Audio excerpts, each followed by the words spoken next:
안녕하세요. 저는 경기도 부천에 사는 30대 주부입니다. 지금은 너무나 다정하고 착한 남편과 저를 많이 아껴주시는 좋은 시부모님을 만나 아이 하나 낳고 행복하게 살고 있어요. 결혼을 34이라는 적지 않은 나이에 했는데 너무 감사하게도 아기 천사가 바로 찾아와줘서 아이 키우는 재미에 흠뻑 빠져 있답니다. 제가 평소 다른 분들 사연을 많이 귀담아 듣는 편인데요. 그중에서 못된 시어머니 얘기만 나오면 그렇게나 공감을 하는 편입니다. 왜냐면 그때마다 결혼 잘못해서 신세 망칠 뻔한 경험이 떠올라서입니다. 저는 지금의 남편을 만나기 전에 결혼까지 할 뻔한 남자가 있었습니다. 결혼까지 생각했으니 당연히 서로 좋아한 건 맞습니다. 하지만 그 남자와 해피엔딩으로 끝나지는 못했어요. 흔히 하는 말로 결혼은 인연이 따로 있다고 하죠. 하지만 그 사람과 파혼하게 된 걸 단순히 인연이 아니어서라고 생각하지는 않습니다. 누가 됐든 저와 파혼한 그 남자와 인연이 되어 결혼한다면 그 여자가 너무 불쌍할 것 같아요. 저는 헤어진 전 남자친구는 그 누구와도 인연을 만들지 말고 혼자 살기를 간절히 바라고 있습니다.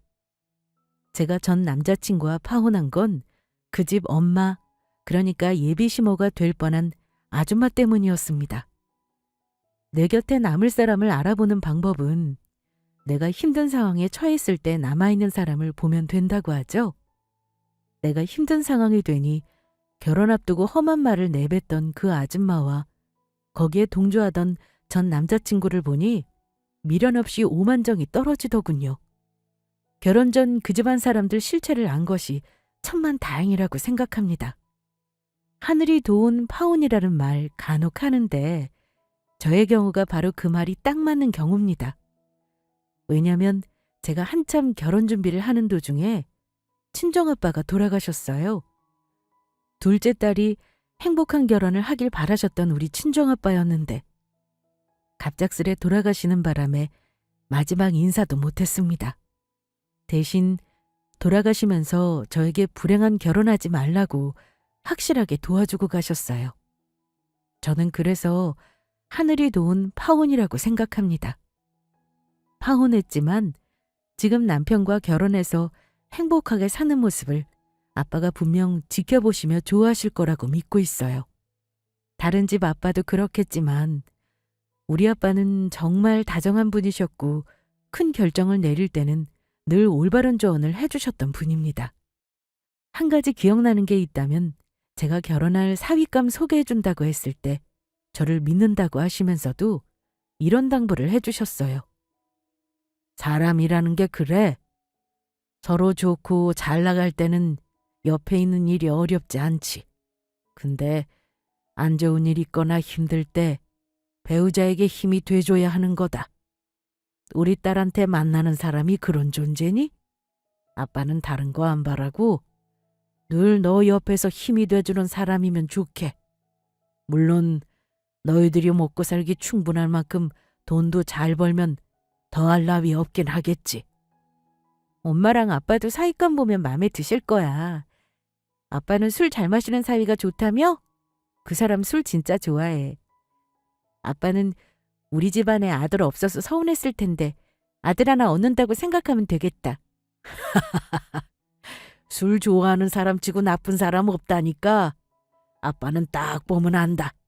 나는 우리 딸이 더 있다가 결혼하면 좋겠지만은 어쩌겠어. 결혼도 다 때가 있는 거니까 가고 싶다고 할 때 보내줘야지. 조만간 날 잡고 데려와라. 제가 그 당시 결혼까지 생각할 정도로 좋아한 남자친구는 저와 2년 넘는 시간을 연애했습니다. 그런데 결국은 그 사람과는 결혼을 못했고 고작 9개월 사귄 지금의 남편과는 결혼해 아이까지 낳고 살고 있으니 사람 일은 정말 모르는 거다 싶네요. 우리 친정 부모님은 딱히 까다로운 분들은 아니셨어요. 자식이지만 마음대로 휘두르지 않는 분들이셨고 모든 일에 제 의견을 존중해 주셨습니다. 자식 결혼에도 둘의 사랑을 제일 우선시하는 분들이었죠. 저는 언니가 하나 있는데 언니는 그 당시 이미 결혼을 해서 2살짜리 예쁜 조카도 있었습니다. 어쩌면 언니가 너무 행복하게 사는 걸 봐서인지 저는 결혼에 대한 환상도 있었던 것 같아요. 언니는 플로리스트이고 형부는 미술학원을 해요.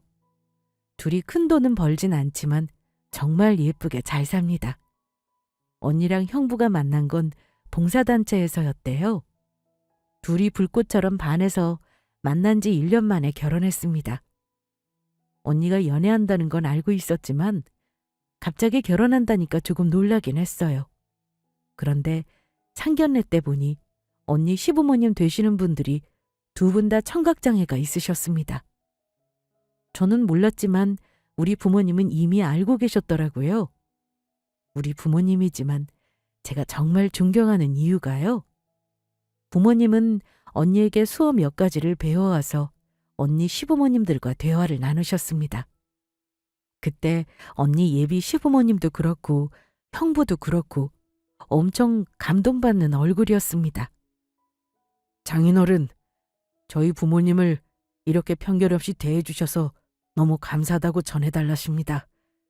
소중한 딸 보내주시는 만큼 사랑으로 며느리 아끼시겠대요. 우리말도 전해주게. 부모님이 훌륭하니 아들도 이렇게 성실하고 훌륭하게 키우셨다고 너무 감사하다고 전해드리게. 이런 훈훈한 상견례가 또 있을까요? 제가 눈치는 좀 있는 편인데 언니의 예비 시부모님들은 처음에 굉장히 긴장을 많이 하신 듯 보였어요. 아무래도 2분이 장애가 있으니 아들에게 행여 걸림돌이 될까 걱정을 하셨던 것 같습니다. 하지만 그런 걱정이 무색하게 우리 부모님은 사랑으로 키운 아들을 우리 집에 보내주셔서 너무 감사하다고 했고 그때부터 그 집 시부모님들은 표정이 너무나 밝아지셨습니다.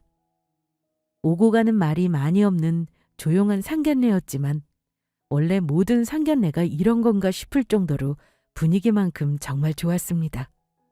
언니는 결혼해서 지금 너무 잘 살아요. 언니 시부모님은 복권방을 하시는데 너무 성실한 분들이라 경제적으로도 넉넉하시고요. 아빠는 언니 시댁에서 부담스러워할까봐 대단하게 지원해주기보다는 둘이 형편껏 준비하는 거 티나지 않게 옆에서 많이 도와주셨습니다.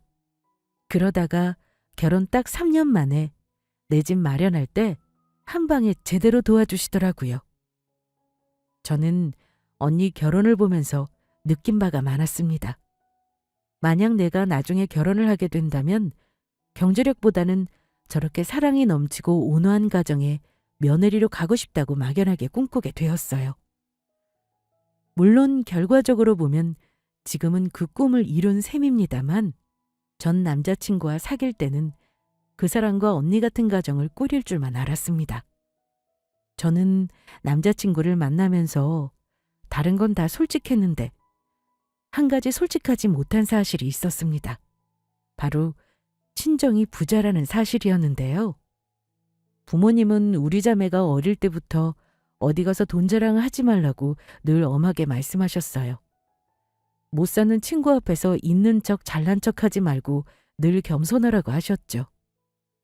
부모님이 유독 그 점을 강조하신 건 이유가 있었습니다. 아빠가 건설사 사장이다 보니 어릴 때부터 늘 풍족하게 자라 혹여 남을 배려하지 않는 사람이 될까 염려하신 거라 생각해요. 제 성격도 조심스러운 면이 많아서 사실 친구 한 번 사귀는 일이 쉽지는 않았습니다. 그래서 지금도 많은 친구들과 연락하고 지내기보다는 정말 내 속을 말할 수 있는 친구 한두 명 빼면 거의 사회생활하다가 만난 지인들이에요. 저는 지금까지 살면서 우리 집 부자라고 우스대거나 돈 많은 집 딸 티내며 대우받으려고 행동한 적은 단 한 번도 없습니다. 연애 경험이 많지는 않지만 제가 그전에 만나던 남자친구에게 한 번 대인 경험이 있었어요. 대학교 때 만나던 복학생 오빠였는데 2년 정도 사귀다가 대학 졸업 후 1년 만에 헤어졌습니다. 그 사람과 연애는 아주 씁쓸한 기억으로 남아있어요. 남자에 대한 불신이 생긴 것이 어쩌면 첫 번째 연애였던 것 같습니다. 졸업반 때 저는 이미 취업을 한 상황이었고 남자친구는 막 취직 준비를 하는 상황이었어요. 만나는 사람은 집안 형편이 좋은 편이 아니었는데 한 번은 저랑 술 한잔을 하는 와중에 이러더라고요. 취업 준비하면서 부모님께 용돈 받아 쓰는 것도 진짜 못할 짓이다. 취준생이 왜 이리 돈 쓸 데가 많은지. 학원비에 식비에 면접이라도 한번 볼라치면 옷도 사 입어야 하고 왜 이리 모든 게 다 돈이지? 취준하면서 알바라도 해야 할까? 취업 준비만 열심히 해야지 무슨 알바야? 그러지 말고 오빠 취업할 때까지 내가 조금씩 도와줄게. 지금 당장 필요한 게 뭐야? 글쎄, 일단 다음 주에 면접이 있으니까 일단 양복 한 벌 정도? 동국정을 하는 그 사람이 좀 안 됐더라고요. 저는 인턴 사원이지만 월급도 받고 있었고 사실 돈 쓸 데가 많지 않았습니다. 그래서 남자친구가 필요하다는 거 도와줬어요. 양복도 아울렛 말고 백화점 가서 신상으로 한 벌 사줬고요. 남자친구는 제가 직접적으로 말하지는 않았지만 제가 어느 정도 사는 집 딸이라는 걸 눈치채고 있었던 것 같아요. 처음에는 미안해하더니만 어느 순간부터는 저의 도움을 당연하게 여기고 고마워하지 않았습니다. 그 연애의 결말은 어찌 되었을지 짐작하시나요? 어느 한쪽이 호구 잡힌 연애는 호구가 버림받는 것으로 끝납니다. 그리고 자기가 무슨 짓을 했는지 뒤늦게 깨닫게 되죠. 황당하게도 전 남자친구는 취업에 성공하고 나서 같은 입사 동기와 바람이 났습니다. 우습죠? 그때 배신감에 치를 떨면서 거의 1년 동안 다른 사람을 만나지 못했어요. 바람 피운 놈치고 잘 되는 꼴 못 봤다고 주변에서 위로를 많이 해줬지만 그 사람은 아무 일 없이 잘 살더라고요. 그 꼴 보면서 아, 그런 말도 옛말이구나 했죠. 그때 상처받은 일로 저는 다음번에 사랑을 한다면 내 것을 다 엎어주고 희생하는 사랑을 절대 하지 않겠다고 다짐했습니다. 그 후 3년 만에 만난 사람이 하필 파혼한 사람이라니. 저도 연애운은 정말 지지리도 없고 사람 보는 눈도 없나 봅니다. 아무튼 결혼 절차까지 진행했던 사람이었고 연애하는 동안에는 크게 이상한 건 못 느꼈어요. 다정하고 말 많은 스타일이었고 저에 대해 물어볼 때도 가족관계 이외에 제가 재산이 있는지 집이 잘 사는지 궁금해하지 않았어요. 다만 둘이 번듯한 직장 있고 결혼할 만큼 모아놓은 돈이 있으면 된 거 아니냐 하는 마인드였습니다. 사귄 시간은 2년 남짓으로 길지는 않았지만 그 전에 저에게 바라기만 했던 남자를 만나다가 이 사람을 만나니 너무 배려받는 느낌이고 좋았습니다. 둘 다 직장인이다 보니 연애하면서 매일 만나지 못했고 주말에 만나는 게 다였으니 2년 연애했어도 같이 한 시간이 길지는 않았습니다. 그러다가 2년째 결혼하자는 그 사람의 청혼을 받았어요.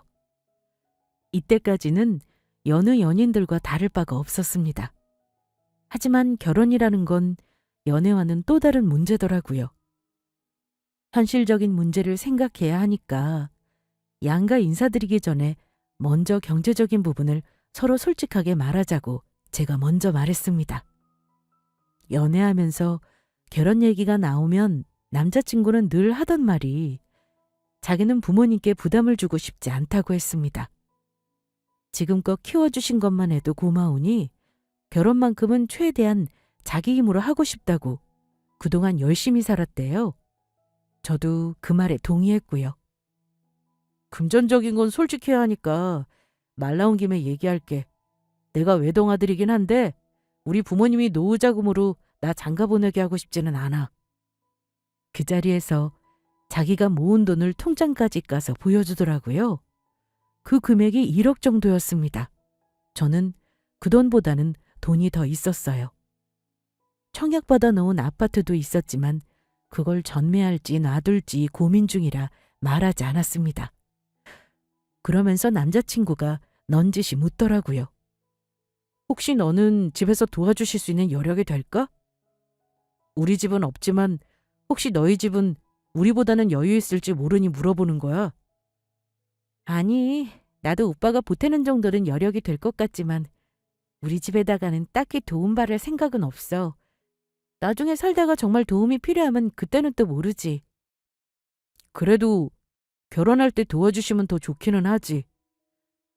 그냥 혹시나 해서 물어본 거야. 아무튼 너희 집에서도 많이 보태주는 건 어렵다는 거지? 그래서 각자 모은 돈을 얘기해서 결론 내린 건 반반 결혼이었습니다. 우리 부모님도 언니 결혼할 때 처음에는 두 사람 의견을 존중해 주셨고 나중에 집 살 때 한 번에 도와주셨기 때문에 저도 출발은 언니처럼 우리들 힘으로 하는 게 맞다고 생각했어요. 둘이 가지고 있는 돈을 합치니 서울 근교 전세는 충분히 얻을 수 있을 것 같았고 나머지 비용은 상황 봐가며 절반씩 보태기로 합의했습니다. 예비 남편 집은 얘기 들어보니 못 사는 편은 아니었어요. 외동아들의 부모님 두 분 다 계시고 경기도 일산에서 오래 사셨다고 들었고요. 우리 친정집은 서울이지만 거리가 아주 먼 편은 아니었고 마침 저 다니는 직장 출퇴근도 일산이 용이할 듯해서 신혼집도 일산 근교로 찾아보기로 했습니다. 결혼 준비라는 게 이런 건가 싶을 정도로 그다지 걸림돌이란 게 없었어요. 남자친구가 우리 집에 인사하러 왔을 때 부모님이 당연히 좋아하셨고요. 몇 년 만에 우리 집에 사이가 들어온다면서 아빠가 아끼는 담금주까지 꺼내 기분 좋게 술도 드실 정도였습니다. 남자친구는 우리 집 인사 왔다 놀랐다는 말을 했습니다. 나는 솔직히 너희 집 가보고 조금 놀랐어. 놀라다니? 좋은 의미로 놀란 거야? 너희 집은 가족끼리 굉장히 친근하더라. 사실 우리 집은 외동이기도 하지만 아버지가 장인어른처럼 친근한 편은 아니시거든. 그래? 우리 집 분위기가 그랬단 거지? 나는 다른 집도 다 우리 집 같은 줄 알았는데 아니었구나. 딸만 있는 집이라 더 친근할 수도 있겠네. 암튼 나한테 문화 충격이었다. 너 돈 함부로 안 쓰고 검소하게 봤는데 집에 가서 놀란 것도 있어. 너희 집이나 우리 집이나 고만고만한 줄 알았는데 아니더라. 장인어른이 사업하시는 거 말만 들었는데 생각보다 규모가 크신가 봐. 나한테도 진작 말해주지 그랬어. 특별할 것도 없어. 우리 아빠가 재벌도 아니고 그냥 작게 사업하시는 건데 뭘. 오빠 집이나 우리나 비슷한 수준이야. 그러니까 결혼도 부모님 도움 안 받겠다는 거잖아. 우리 집 재력을 굳이 숨긴다기보다는 굳이 전부 말할 필요는 없다고 생각했습니다. 아무리 남자가 여자한테 바라는 거 없다고 해도 막상 있는 집인 거 알면 기다려 할 수도 있는 거고요. 예전 남자친구에게 호구 잡힌 경험 때문에 오로지 제가 이룬 경제력 외에 부모님의 경제력은 굳이 말하고 싶지 않았어요. 그러고 나서 예비 남편 집에 인사 갔을 때였습니다. 남자친구는 우리 집의 화목한 분위기에 놀랐다고 했던 그 말이 왜 그런 건지 첫날 바로 알겠더라고요. 처음 인사드렸을 때는 부모님 두 분 다 저를 반갑게 맞아주셨어요. 거기까진 좋았습니다. 인사드리고 남자친구 어머님이 차려주신 밥을 먹는데 왠지 모르게 그때부터 좀 위화감 같은 게 느껴졌어요. 그런데 밥 먹으면서 이런저런 대화를 나눈 우리 집과는 달리 예비 시댁은 한마디도 말을 안 하더라고요. 예비 며느리가 인사드리러 온 자리면 보통은 궁금한 것도 물어보는 게 정상일 텐데 시어머니는 식사 자리 앞에서 앞치마도 벗지 않고 시아버지 밥 시중을 했습니다. 예비 시부가 말없이 국그릇 내밀면 국 리필해오고 물컵 내밀면 어머님이 벌떡 일어나 물 떠오고 그때부터 좀 기분이 별로였어요. 어머님만 그런 게 아니라 남자친구도 밥 먹는 중에 엄마, 나 물 좀. 이러길래 속으로 좀 뜨악했죠. 숨막히는 분위기에서 밥 먹다가 정말 체할 뻔했습니다. 밥 다 드시고 아버님이 거실로 가시면서 사과 하나 깎아라 이렇게 말을 찍 내뱉더라고요. 또 어머님은 공손하게 네 존댓말로 대답하고요. 후식으로 사과를 깎으라며 칼과 사과를 내미시길래 말없이 받아들고 깎았습니다. 제가 사과 깎는 걸 유심히 보시던 어머니가 접시 하나에 사과를 놓고는 거실에 계신 시아버지에게 갖다 드리라 하길래 공손히 대령했습니다. 그러고 나서 어머님이랑 저랑 둘 남았는데 어머니가 그제야 제 손을 잡으시더니 말씀을 하시더라고요. 집은 우리 근처로 얻을 거라며? 잘 생각했다. 내가 아들한테 그 말 전해 듣고 너 보기 전인데도 마음에 들더구나. 그래 혹시 살고 싶은 아파트는 봐뒀니? 네.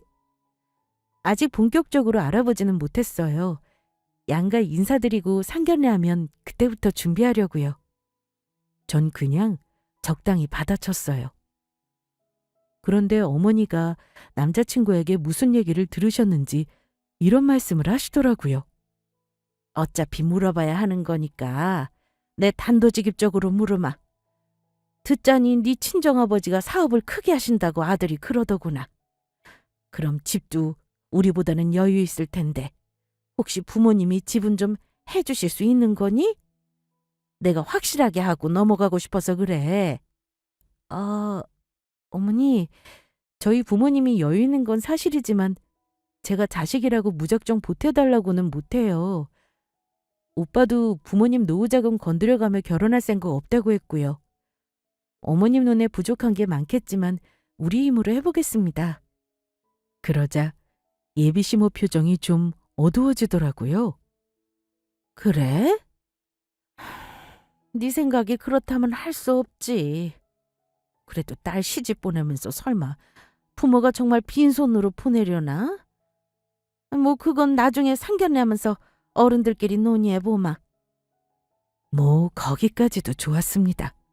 그런데 그 이후 여자는 애 낳으면 살림에 충실해야 된다느니 애가 있는데 여자가 밖에서 일을 하면 가정이 잘 돌아가질 못한다. 그리고 살면서 이래저래 다툴 일 생겨도 여자가 질 줄 알아야 된다. 원래 여자가 적당히 바보가 돼야 가정이 화목하다 이러시더라고요. 전 그 말에 황당해서 대답 안 하고 그냥 잠자코 듣고만 있었어요. 그뿐만 아니라 자고로 여자는 결혼하면 친구도 멀리해야 된다느니 집이 무덤이라 생각하고 집에 붙어 있어야 된다느니 하시는데 솔직히 너무 당황스러워서 대답을 못했어요. 그렇게 얼빠진 상태로 집을 나왔고 남자친구에게 어머님이랑 했던 대화 내용을 그대로 들려주면서 어머님이 이렇게 말씀하시던데 어떻게 생각하냐고 물으니 남자친구는 엄마 말은 그냥 신경 쓰지 말라고 하더라고요. 딱 가부장적인 남자는 하늘, 여자는 땅. 이런 집안에서 자란 외동아들인 남자랑 결혼하려니 불안해지더군요. 연애할 때도 몇 번 그런 부분은 스치듯 얘기한 적이 있었는데 자기는 가부장적인 남자랑은 거리가 멀다고 자신 있게 대답했습니다.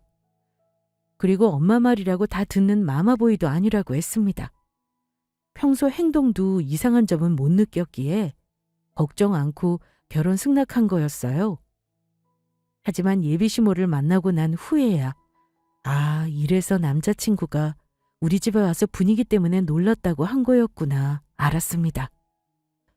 이 결혼이 맞는 건가 생각도 했지만 다들 결혼할 때 아무 갈등 없이 결혼하는 사람은 없다고 주변에서 말을 하더라고요. 상견례 때까지 아무 일 없으면 무사히 결혼하는 거라더군요. 양가 상견례 때는 제가 예비시댁에 정식으로 인사 갔을 때 느꼈던 위화감은 전혀 없었습니다. 오히려 시어머니는 제가 며느리로 와서 너무 기쁘다, 감사하다고 얼마나 칭찬을 하셨는지 몰라요. 우리 아빠는 제가 부모 도움 안 받겠다는 말을 그렇게나 했음에도 아마 딸 걱정하는 마음이 크셨나 봅니다. 둘 힘으로 결혼한다고 했지만 여력 되는 쪽이 우리이니 보태주겠다는 말까지 하셨습니다. 아무리 지들 힘으로 한다지만 부모 된 입장에서 그냥 지켜만 보는 것도 참 안타깝네요. 애들이 잘 살기만 한다면야 여력 있는 쪽에서 좀 더 보태주는 게 당연한 거 아니겠습니까? 사돈댁이 형편이 어렵다면 우리 쪽에서 집은 마련해주기로 집사람과 얘기를 마쳤습니다. 그러니까 혹여 불편한 마음은 안 가지셔도 됩니다. 어머, 그렇게 말해주시니 한결 마음이 놓입니다. 사실 부모 마음이라는 게 그렇지 않습니까? 자식한테는 다 해주고 싶은데 여건 안 될 때 그 속상함이란 이루 말할 수가 없죠. 그럼 저는 사돈어른 말 듣고 걱정 내려놓겠습니다. 그 말에 예비 시모와 시부는 굉장히 반색하셨고요. 좋은 분위기로 상견례를 마치고 나서 결혼 준비를 본격적으로 시작하게 되었어요. 하지만 상견례는 끝이 아니라 시작이더라고요. 상견례까지 마치고 나니 저를 진짜 며느리라고 생각하시는지 점점 결혼 준비에 간섭을 하기 시작하셨습니다. 아빠가 보태주겠다는 말을 대체 어떻게 이해한 건지 집이며 신혼여행이며 예단이며 전부 어머니가 참견하시는데 정말 미쳐버리는 줄 알았습니다. 처음에는 반반 결혼하자던 남자친구도 자기 엄마를 말리기는커녕 우리 집이 잘 사는 데다 장인어른이 해주겠다고 하신 건 최대한 받는 게 맞답니다. 그럼 어느 정도껏 이어야죠. 심지어 쓸 돈이 굳었으니 자기는 모은 돈 절반을 부모님께 그동안 키워주셔서 감사하다며 드리고 오겠다는데 싸워봤자 저만 나쁜 년 될 것 같아 속만 끓이고 있었습니다. 정작 상견례까지 한 이후에 시어머니 간섭과 예비 남편의 달라진 태도로 인해 싸움이 잦아지더군요. 저는 결혼이 처음이긴 하지만 언니 결혼할 때 제 눈으로 본 게 있었던지라 그때부터 점차 이건 아닌가 싶은 마음이 들었습니다. 그런데 결정적인 사건은 상견례까지 다 하고 결혼을 겨우 넉 달 남겨놓은 시점에 터지고 말았습니다. 하필이면 제가 파혼을 결심한 계기가 우리 집의 우환이 계기가 될 줄은 몰랐어요.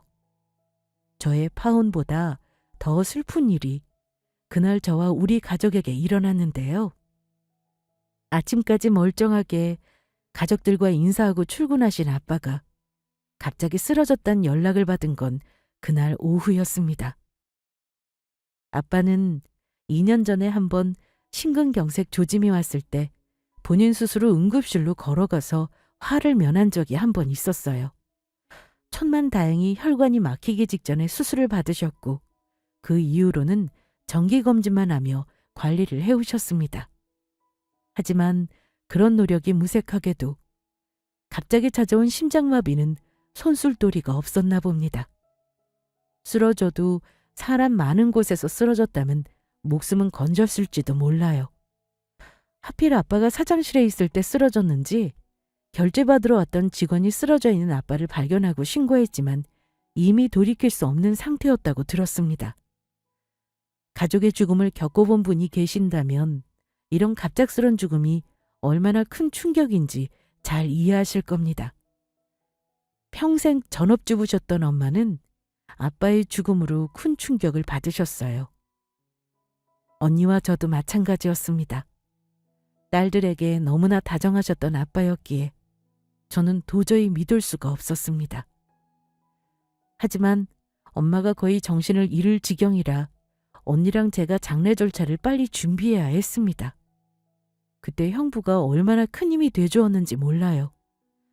남녀 차별적인 발언인지는 모르겠지만 이래서 집안에 남자가 한 명은 있어야 하는구나 느꼈죠.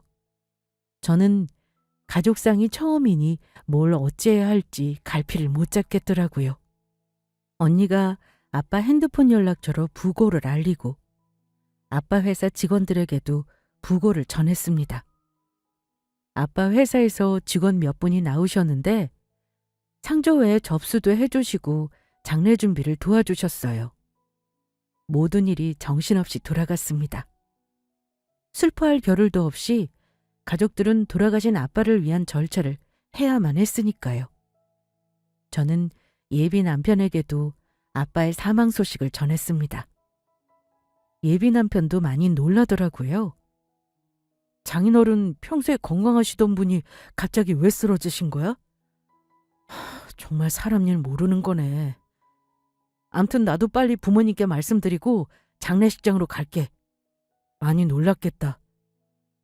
형부도 있고 언니도 있고 아빠 회사분들도 나오셔서 도와주시고 계셔. 아직 아빠가 돌아가셨다는 게 실감이 안 나네. 예비 남편은 저를 위로해주며 바로 병원으로 오겠다고 하더라고요. 오후부터 상주복을 입고 손님 맞이를 하는데 아무래도 갑작스레 전해진 부고라 당일 오후에는 조문객이 많지 않았습니다. 아직 화환도 다 도착하지 않았고 빈소 준비가 덜 된 상태였죠. 그런데 1시간 후쯤 예비 남편과 예비 시모가 장례식장에 들어서는 겁니다. 바로 부고를 두고 달려와 주신 게 너무 감사했어요. 친정엄마는 도저히 조문객을 맞을 상태가 아니어서 언니가 엄마를 돌보고 있었고 저 혼자 예비 남편과 예비 시모를 맞이했습니다. 조문을 마치고 잠깐 상에 앉으시길래 제가 상차림을 부탁했어요. 그런데 어머니가 바로 저를 제지하시더라고요. 예, 나는 장례식장 와서 밥 안 먹는다. 그냥 물만 마시고 앉았다 갈 거야.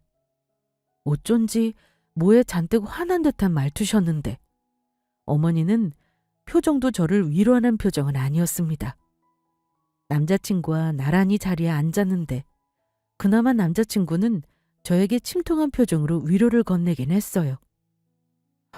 갑자기 이렇게 돌아가시다니 믿기지가 않네. 술도 좋아하시고 건강해 보이셨는데 심장 쪽에 질환이 있으셨던 거야? 글쎄, 심각한 질환은 아니었고 그냥 2년 전에 스텐트 시술은 한 번 하셨지. 이렇게 갑자기 돌아가실 줄은 누가 알았겠어. 오빠, 우리 엄마 지금 정신도 못 차리고 계셔. 그때였습니다. 대화를 듣던 시어머니가 갑자기 끼어드시더라고요. 뭐가 잘 안 되려니 이런 일도 있는 거지. 좋은 일 앞두고 초상이라니. 나는 영 마음에 걸리는구나. 이 결혼을 미룰지 해야 할지 엄마가 좀 생각을 좀 해봐야겠어. 그 와중에 예비 시모는 위로는커녕 저딴 말을 하시길래 듣는 저도 귀를 의심했습니다. 남자친구는 자기 엄마 말에 난감해했고요. 예, 너희 아버지 돌아가셨으니 니들 결혼 얼마나 보태주실지도 의문 아니냐?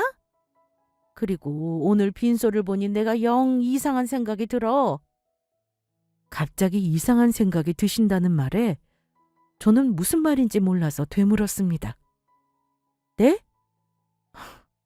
어머니, 이상한 생각이라뇨? 무슨 말씀이세요? 그렇잖아. 네 아버지 회사 사장이라고 하지 않았니? 아무리 갑자기 죽었다지만 빈소 차림새가 이게 뭐냐? 그리고 조문객도 없이 이렇게 썰렁한 장례식은 생전 처음 본다. 구멍가게만한 공장하면서 혹시 회사 사장이라고 허풍 떤 거 아니야?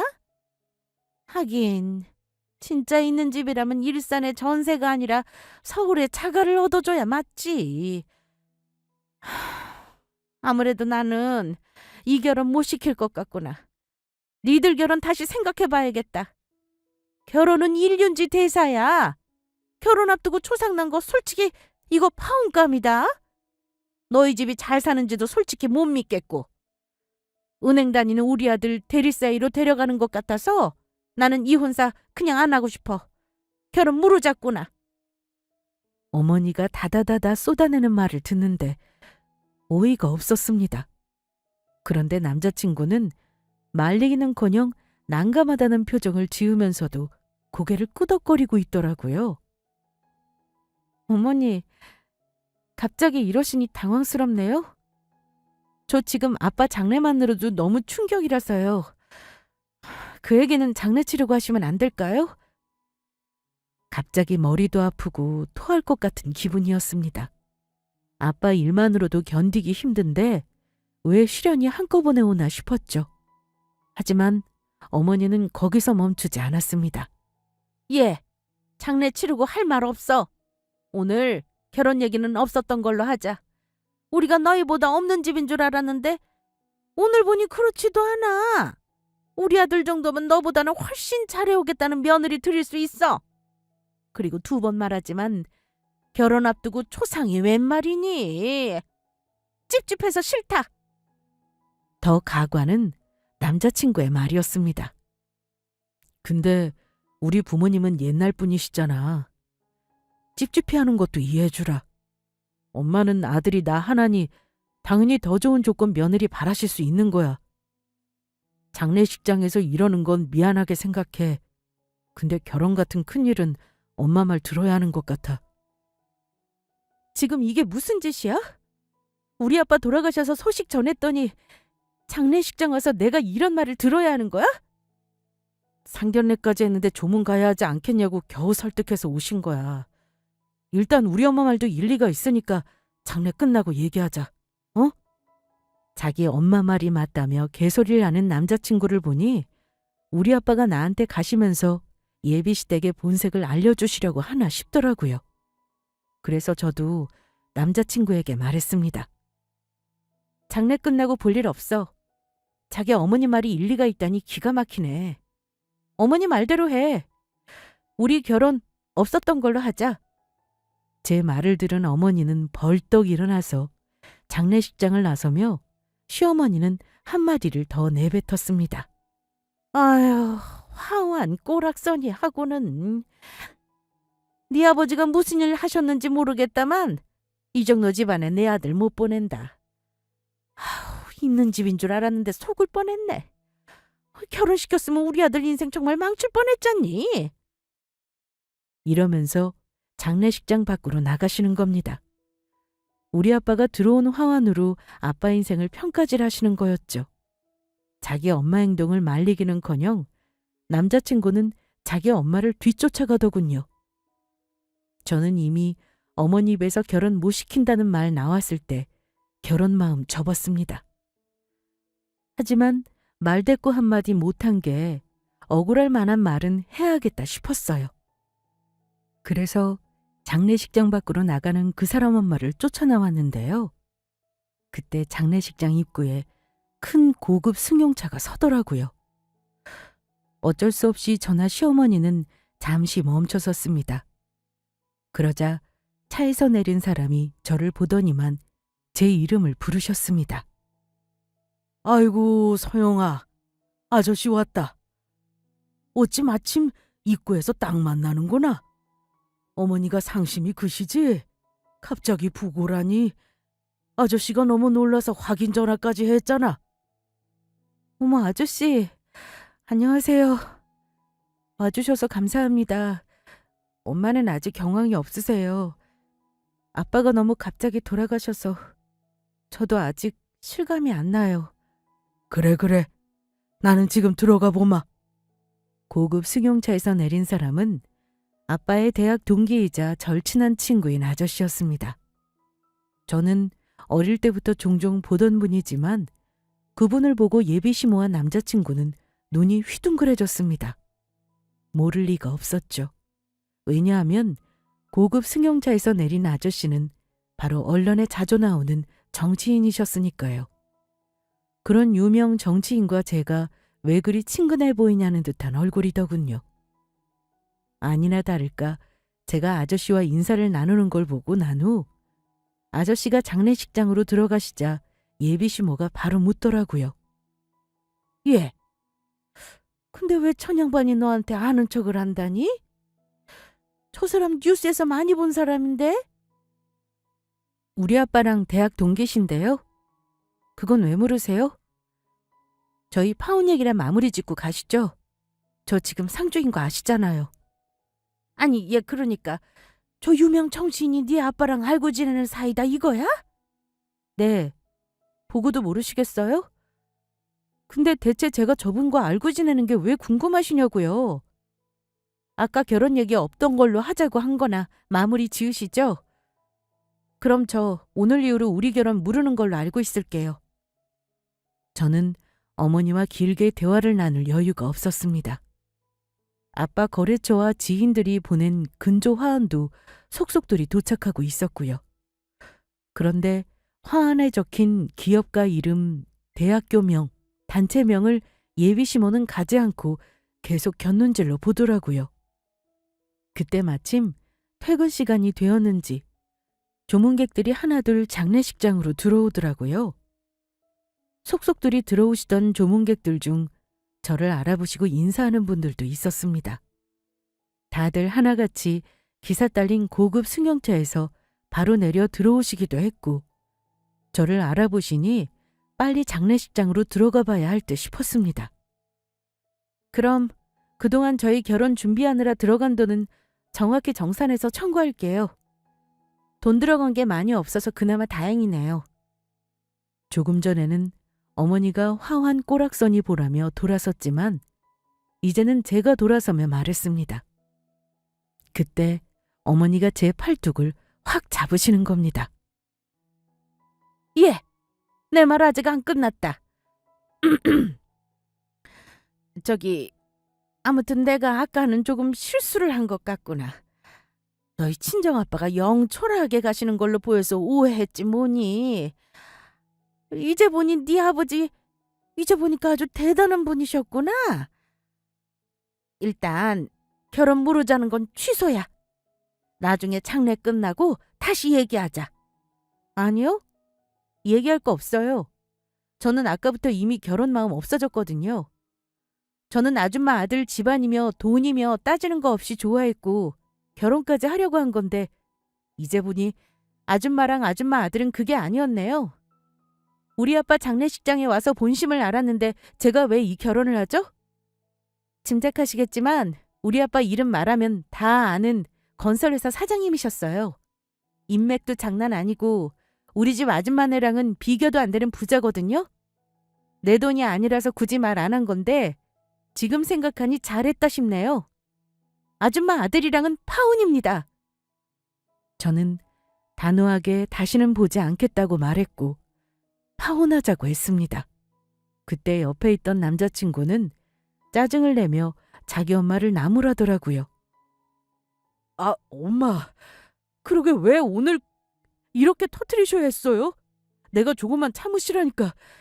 엄마 때문에 나 결혼 깨지게 생겼잖아요. 자기도 정말 사람 할 말 없게 한다. 내 말 잘 알아들었으면 돌아가. 난 너랑 죽었다 깨어나도 결혼 안 해. 우리 아빠가 가시면서 나 결혼하지 말라고 마지막 선물 주고 가시는 것 같네. 이제라도 당신네 본색 알아서 천만다행이야. 다시는 연락하지 마라. 그때 제가 자리를 오래 비우자 걱정이 되었는지 형부가 올라오더라고요. 세 사람 사이 분위기가 심상치 않은 걸 보더니만 무슨 일이냐고 물었습니다. 저제 무슨 일이야? 사돈댁에서 조문 온 거 아니었어?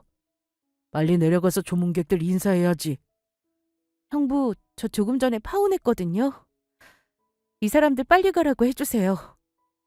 형부는 놀라는 얼굴이었지만 제가 하는 말이 장난이 아닌 걸 바로 알아들었는지 남자친구와 엄마에게 그만 가달라고 했습니다. 그날이 예비시모를 본 마지막 날이 되었고 저는 크게 돈 들어간 거 없이 그 사람과 파혼했습니다. 생각해보면 그 전에 인사하러 갔을 때 찝찝한 마음이 들었을 때가 힌트였던 것 같아요. 아빠가 돌아가신 건 너무 슬픈 일이었지만 딸이 혹여 잘못된 결혼을 할까봐 걱정이 돼서 그날 파혼을 한 게 아닌가 싶어요. 그래서 저는 아빠가 마지막으로 저에게 큰 선물을 주셨다고 생각하기로 했습니다. 장례 끝나고 나서 그 집안 아줌마랑 남자친구가 미안하다는 구차한 말을 하며 결혼을 얘기했지만 저는 가차없이 끊어냈습니다. 결혼 무르자 그랬더니 저보고 어른이 그런 말 한 번 했다고 결혼 무르자니 실망이라고 하더라고요. 그래서 저는 너랑 결혼 안 해서 천만다행이라고 맞받아 쳐줬습니다. 그런 속물 같은 집안에 시집 갔으면 어쩔 뻔했는지. 결혼 준비 과정에서 갈등은 당연히 있을 수 있지만 사람 자체를 저렇게 판단하는 집안과는 애초에 인연을 맺지 않는 게 맞죠. 저는 잘 멈췄다고 생각합니다. 혹시 저처럼 작은 찝찝함으로 결혼을 고민하는 분들이 있다면 제 사연을 들어보시고 한 번쯤 생각해 보셨으면 해요. 내가 가난하든 돈이 많든 귀한 아들딸인 걸 꼭 아셨으면 좋겠습니다. 그리고 파혼하는 거 너무 고민하지 마세요. 이만큼 만났는데, 이만큼 진행했는데 하는 생각이 들면 파혼이 쉽지 않은 선택이긴 합니다. 하지만 그렇게 한 결혼 때문에 앞으로 30년 내 인생이 힘들어질 수도 있으니까요. 결혼이 사랑만 가지고 되는 건 아니더라고요. 저의 오래된 파혼 이야기는 여기까지입니다. 지금은 결혼했고 아이도 있으니 그냥 지난 일을 편안하게 얘기해 보았어요. 다른 분들에게 도움이 되셨길 바라며 사연 마치겠습니다. 감사합니다.